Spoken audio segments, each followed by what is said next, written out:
On se connecte au marché. Bon, on va parler de nouveau un petit peu politique, mais bon, un petit peu obligé, étant donné que vous l'avez vu hier, le gouvernement a enfin été nommé, hein. Ça faisait quelque temps là qu'on avait que Bayrou et il manquait les ministres, hein. Donc les ministres sont là maintenant. Donc il y a des revenants, il y en a qui sont même restés à leur poste. Quand on parle des revenants, on peut parler d'Elisabeth Borne et puis aussi d'Armanin, hein, du côté de la justice.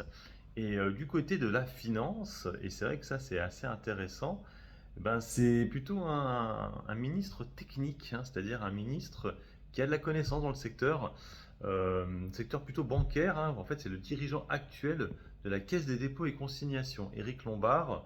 Alors, je rappelle, hein, que la Caisse des dépôts et consignations, c'est en fait une espèce de banque de l'État, on va dire, et qui justement investit en bourse, hein. Vous le savez, par exemple, la Compagnie des Alpes, il me semble qu'il y a la Caisse des dépôts et consignations. Il y a beaucoup, hein, de sociétés de ce style où il y a la Caisse des dépôts et consignations. En fait, ça permet, alors, soit c'est marqué État, hein, dans les sociétés, ou alors c'est marqué Caisse des dépôts et consignations.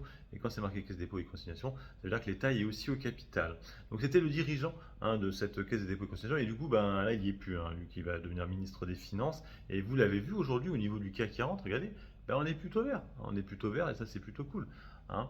Bon, après, est-ce que ça va changer grand-chose à la donne? Non, parce que de toute façon, comment il s'appelle, Bayrou peut se faire de nouveau éjecter dans quelques temps. Donc là, ils vont revoter un budget. Mais peut-être que du coup, la pertinence de l'imposition sur les sociétés sera peut-être un peu moins vue. On verra. De toute façon, hein, pour l'instant, on n'en sait rien. Ils vont se réunir de toute façon pas avant l'année prochaine. Je crois que c'est le 5 janvier. Et le discours de politique générale de Bayrou ne sera pas avant, je crois, le 15, le 12 ou le 15 janvier. Donc il y a le temps de voir venir. En tout cas, pour ce dernière demi-journée de Noël, on est plutôt vert au CAC 40.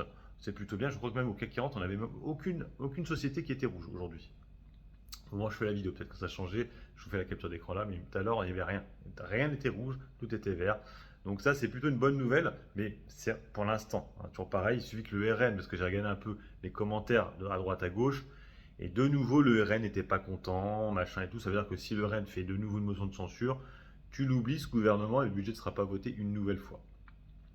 Voilà, c'était pour faire le point un peu là-dessus. Donc c'est une bonne nouvelle, hein, ce Eric Lombard, hein. C'est pas une mauvaise nouvelle, parce qu'effectivement, c'était l'ancien PDG de la Caisse des dépôts et consignations. Voilà, sur ce, moi je vous laisse, bon investissement, et puis bon trade. Ciao, ciao.